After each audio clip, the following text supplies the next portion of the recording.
Hello student, welcome back to my YouTube channel Student Study Point, and I hope that you all are fine. So let's move on to a new topic which is to be just discussed today. So let's start. Hello student, देखिए बात कर रहे थे हम Gauss's law की। उसमें हमने steps पढ़े थे और स्टेप्स के बाद अब जो उसके एप्लीकेशन हम उनका यूज करते हैं। तो जो फर्स्ट एप्लीकेशन है इसका, तो उसके बारे में हम पढ़ते हैं। फर्स्ट एप्लीकेशन हम देखिए बात करते हैं। एप्लीकेशन तो इसके शायद 6-7 के समथिंग है, तो उनमें से एक एक करके आपको कराते रहेंगे। तो गॉस थ्योरम के जरिए यानी गॉस नियम से आज हम निकालने वाले हैं कूलॉम्स लॉ। ठीक है, तो अब गुलाम नियम। ठीक है, इसका एक रीजन और भी है इसको पहले कराने का। क्या कि सबसे पहले जो हम चार्ज की बात करते हैं कि जो सबसे छोटा चार्ज होता है वो होता है बिंदु आवेश। ठीक है, तो गॉस थ्योरम के जरिए जब हम एक बिंदु आवेश जब हम कूलॉम्स का नियम प्रूफ करेंगे गॉस थ्योरम के जरिए एक बिंदु आवेश के जरिए ही करते हैं। तो इसलिए सबसे पहले इसी को करा रहा हूँ कि आपको ये पता चले कि धीरे धीरे हम आगे बढ़ाएंगे कि आवेश को कैसे कैसे धीरे धीरे बढ़ाने के हिसाब से उसको अकॉर्डिंग टू चार्ज कैसे कैसे वितरित होगा, तो उसी के बारे में बात करने वाले हैं। तो पहले आज गॉस नियम के सहायता से हम क्या पढ़ेंगे, कूलॉम का नियम, और ये फर्स्ट एप्लीकेशन है। ठीक है, तो इसके बारे में देखिए, जब गॉस एक मैं बात करके चल रहा हूँ कि यहाँ एक पॉइंट चार्ज है। ठीक है, ये एक पॉइंट चार्ज है। ठीक है, इसे थोड़ा सा दूर कर लेते हैं। ठीक है, यहाँ O और इस पर प्लस Q चार्ज है। ठीक है, यहां से R दूरी पर एक पॉइंट है P, एक पॉइंट है P। तो मैंने इस बिंदु पर क्या निकालनी है, विद्युत क्षेत्र की, यानी विद्युत क्षेत्र की तीव्रता निकालेंगे। तो और तीव्रता के साथ साथ हम क्या निकाल सकते हैं, बल निकाल सकते हैं। तो सबसे पहले मेरा मकसद ये आपको जो मकसद होना चाहिए वो ये होना चाहिए जो मैंने स्टेप बताए थे कि हम P बिंदु पर एक गॉसियन सरफेस को माने। क्या माने, गॉसियन सरफेस को माने। ठीक है, तो गॉसियन सरफेस जो मानेंगे तो हमने क्या किया, देखिए अगर मैं बात करूं कि यहाँ से ये पॉजिटिव चार्ज इलेक्ट्रिक फील्ड की जो डायरेक्शन होगी वो क्या होगी, ये इस तरीके से होगी बाहर की ओर। ठीक है, ये ठीक, और मैंने क्या किया, अब देखिए R दूरी ये है, तो R दूरी तो यहाँ भी होगी इस तरीके से। R दूरी पर इधर भी कोई भी पॉइंट हो सकता है। ठीक है, यहाँ भी हो सकता है, यहाँ भी हो सकता है, यहाँ भी ये सभी पॉइंट यहाँ R दूरी पर स्थित हैं। तो अब केवल एक ही पॉइंट तो P हो नहीं सकता। तो जब एक पॉइंट P हो नहीं सकता तो आप क्या कर सकते हैं, इस तरह से सरफेस की कल्पना कर सकते हैं जो उन सभी बिंदुओं को अपने अंदर समाहित करे, अपने अंदर समाहित करे, जो इस आवेश से R दूरी पर स्थित है, जो R दूरी पर स्थित है। तो हमने क्या किया हुआ है, ये ऐसा प्रश्न मान रखा है। लेकिन आपको अब ये दिख रहा होगा वृत्ताकार, तो पॉइंट देखिए, एक पॉइंट आपको किस तरह का दिखता है। आप एक ड्रॉप अगर एक हाथ पे डालें तो आपको बूंद क्या आकार दिखती है, और बूंद कैसे होती है, गोल होती है। तो अब इस बूंद के, अब देखिए, या इसको आप चलिए बूंद से समझते हैं पहले। अब बूंद के चारों ओर अगर एक छोटी सी बूंद है तो बूंद के चारों ओर भी तो सरफेस होगा। अब ये तो है नहीं कि अगर आप यहाँ इस तरह से डालेंगे बूंद तो वो केवल इस तरह से दिखाई देगी आपको, उसके इस साइड इस तरह से ऊपर भी तो पॉइंट होंगे जो R दूरी पर हैं। तो इसका मतलब आपको जो आकृति मिली वो कैसी मिली, स्फेयर की मिली, यानी गोले की मिली है। तो इसका मतलब ये जो आकृति होगी ये वृत्ताकार आपको दिख भले रही क्योंकि ये 2D में है, लेकिन अगर आप इसको 3D में बात करते हैं पॉइंट चार्ज से, यानी पॉइंट लेकर, तो वो क्या होगी, 3D होगी। और 3D का मतलब आपका क्या होगा, ये स्फेयर बनेगा, यानी गोला बनेगा। ठीक है, तो क्या बनेगा, गोला। तो ये क्या हुआ, गोलीय, जो हम गॉसियन पृष्ठ की बात करते हैं तो ये कैसा गॉसियन पृष्ठ है, गोलीय गॉसियन पृष्ठ है। कैसा है, गोलीय है। और मैं इस P बिंदु पर अब क्या करके चल रहा हूं, एक यहाँ ये एक सरफेस मैंने मान लिया। ठीक है, ये एक सरफेस मान लेते हैं ये, और इसका क्षेत्रफल हम मान के चल रहे हैं dA। कितना, dA कितना मान के चल रहे हैं, dA। ये dA क्या हुआ, सरफेस हुआ। अब इसकी सरफेस की आप डायरेक्शन देखें तो देखिए मैंने कहा था इसके मिड पॉइंट को जो मिलाते हैं आवेश से, ये जो रेखा होती है रेडियल वेक्टर होता है, और इसी की दिशा में इंटेंसिटी की भी डायरेक्शन होती है। और इस पॉइंट के लंबवत ये पॉजिटिव है, तो बाहर की ओर ये इस तरीके से बाहर की ओर ही क्या होगी, जो हमारे पास एरिया है इसकी भी डायरेक्शन होगी, यानी डी ए भी यही होगा और ई भी यही होगा। ठीक है, दोनों डायरेक्शन जो होंगी वो एक ही होंगी। तो इसका मतलब इन दोनों के बीच में जो हम सूत्र यूज करते थे, याद हो आपको, ध्यान हो, तो ये होता था E into D A cos theta. तो थीटा की वैल्यू क्या हो जाएगी यहाँ 0। तो ये चीज केवल इसलिए बताई कि थीटा की जरूरत क्यों पड़ रही है, थीटा की जरूरत हमें सूत्र में रखने के लिए पड़ेगी। तो थीटा की वैल्यू कितनी है यहाँ से आप देख सकते हैं 0।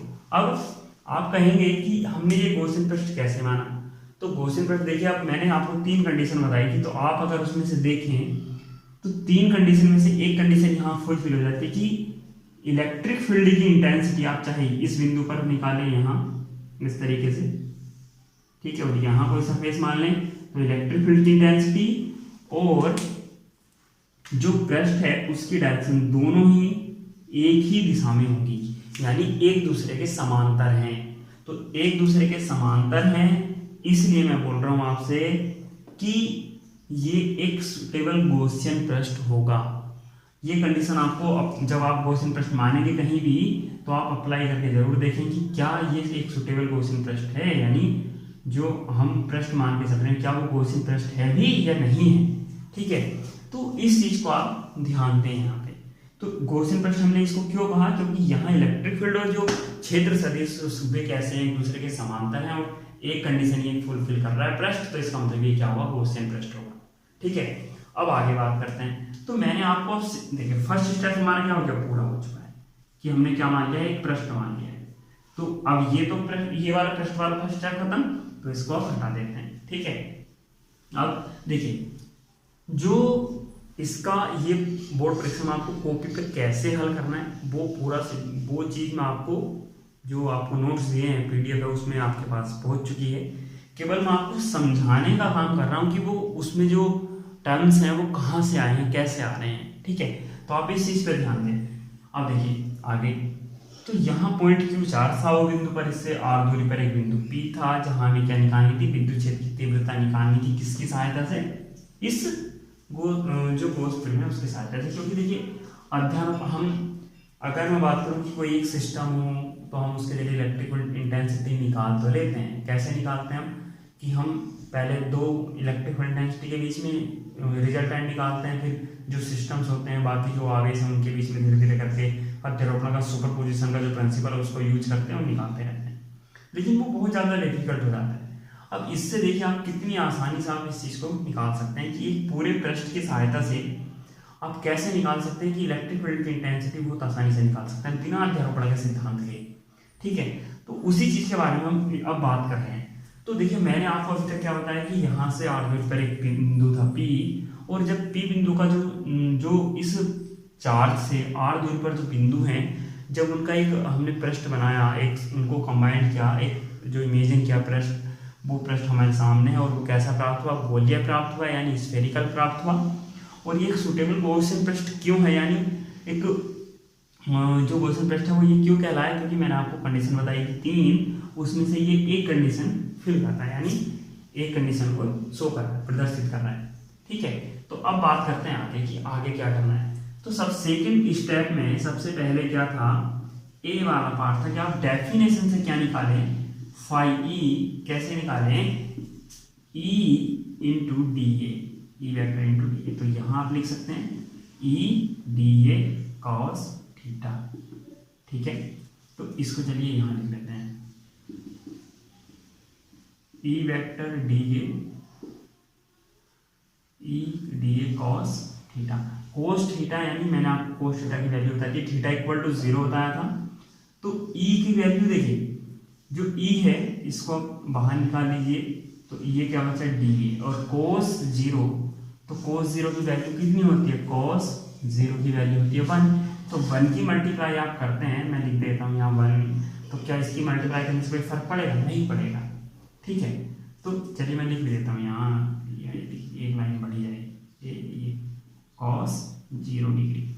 अब क्या आ जाएगा? ये आ जाएगा E इंटू डी।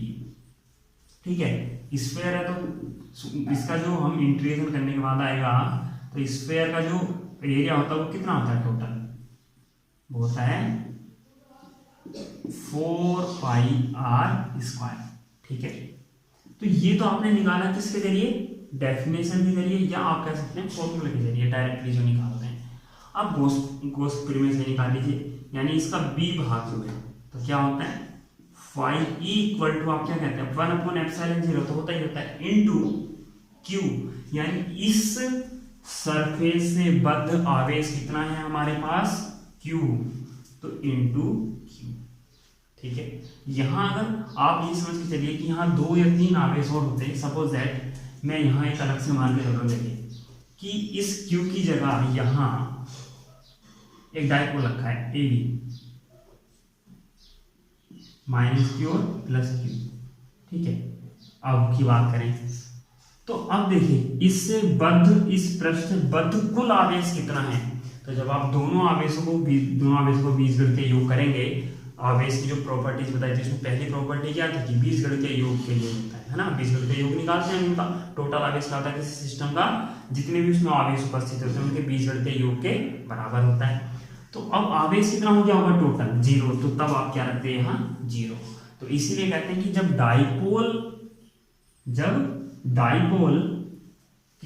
डाइपोल के कहीं किसी डाइपोल के अकॉर्डिंग गॉसियन पृष्ठ जब हम मान रहे होते हैं तो उससे बद्ध आवेश क्या होता है? डाइपोल गॉसियन पृष्ठ से 0 होता है। ठीक है, क्यों? वो मैंने आपको भी दिखा दिया कि डाइपोल में एक पॉजिटिव और एक नेगेटिव चार्ज होता है। जब टोटल चार्ज निकालते हैं तो वो दोनों जब बीजगणितीय योग से निकाला जाता है तो कितना हो जाता है? 0 हो जाता है। ठीक है, तो यहाँ कितना आया? गॉस प्रमेय से जब आपने निकाला तो फाई इक्वल टू 1/ε0 इंटू ई। अब आपका आता है थर्ड स्टेप। तो थर्ड स्टेप में क्या था? थर्ड स्टेप में था कि इन दोनों को क्या रखना था? बराबर रखना था। तो आप रख दीजिए बराबर, इसको आप क्या मान लीजिए 1 और इसको मान लीजिए 2। तो फ्रॉम क्वेश्चन 1 एंड 2 तो कितना आ जाएगा? 1/ε0 into Q equal to E 4 pi R square. तो ई बराबर आ जाएगा आपका 1/4 pi ε0 into Q upon R square. और डायरेक्शन क्या होगी कि जो अंदर वाला O चार्ज है, O पॉइंट है, तो O पॉइंट से P की ओर यानी P पर आउटवर्ड होगी। ठीक है, यानी P से बाहर की ओर। तो इसकी डायरेक्शन क्या होगी? P से बाहर, P से बाहर की ओर। ठीक है, तो P से बाहर की ओर डायरेक्शन होगी। लेकिन हमने अब डाला क्या था? कूलाम का नियम। आप तो कहेंगे कि ये तो इंटेंसिटी निकाल के लिए आए हैं, लेकिन आपने एक फॉर्मूला पढ़ा है बल निकालने का कि इंटेंसिटी में और बल में क्या रिलेशन होता है? F इक्वल टू होता है E इंटू क्यू जीरो। कब? यदि ये Q0 आवेश कहाँ रखा हो? इस P बिंदु पर रखा हो, तब इस प्लस Q आवेश के कारण इस Q0 पर लगने वाला बल ज्ञात करना है। ठीक है, तो अब कैसे निकालेंगे? अब आपने E की वैल्यू तो निकाल रखी है, तो 1/4 pi ε0 Q upon R square और इंटू Q0 ये है। ठीक, यही है। तो देखिए अब इसका मतलब क्या है कि आपने कूलाम बल के जरिए एक पॉइंट पर वैद्युत क्षेत्र की तीव्रता भी ज्ञात की थी। ठीक है, यानी कूलाम बल के जरिए आप क्या कर सकते हैं? गॉस थ्योरम को भी प्रूव कर सकते हैं, गॉस प्रमेय को भी प्रूव कर सकते हैं। और आपने अब क्या किया? गॉस प्रमेय से कूलाम बल को भी प्रूव किया है। इसका मतलब ये है कि दोनों नियम एक दूसरे के लिए हैं, जैसे कहने का मतलब कि जहां कूलाम लॉ यानी कूलाम नियम कार्य कर रहा होगा, यानी कूलाम बल लागू हो रहा होगा, वहां गॉस प्रमेय भी अवश्य कार्य करेगी। और यदि ऐसा नहीं होगा कि कहीं अगर कूलाम्स नियम लागू नहीं होगा तो वहां गॉस प्रमेय भी कार्य नहीं करेगी।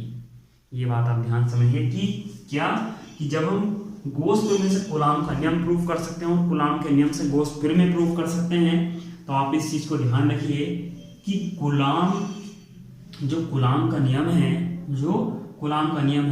वो जहां आपको दिख रहा है कि हाँ कूलाम नियम लागू हो रहा है, वहां गोस प्रमेय भी लागू होगी, निश्चित है। और जहां गोस का नियम लागू नहीं होगा, कूलाम का नियम लागू नहीं होगा, गोस प्रमेय भी लागू नहीं होगी। आप इस बात को ध्यान दीजिए, ठीक है। और आगे अगर इस तरह की जो प्रॉब्लम आएंगी उनके बारे में हम बात करेंगे, यानी इसके ऊपर डिपेंडेंट कुछ प्रॉब्लम थी आपके एक्सरसाइज में, उनके बारे में बात करेंगे, तो तब और ज़्यादा डिटेल आपको बताएंगे। तो ये था आपका फर्स्ट एप्लीकेशन गॉस थ्योरम का, कि गॉस के प्रमेय से हम कूलाम का नियम कैसे प्रूव करते हैं। तो आई थिंक आपको जो जानकारी मिली हो वो आपके लिए लाभदायक हो और आपको वीडियो पसंद आई हो। तो अगर वीडियो पसंद है तो कमेंट सेक्शन में जाकर जरूर कमेंट्स कीजिएगा। So thank you for watching, और लाइक और सब्सक्राइब का शेयर करना ना भूलें।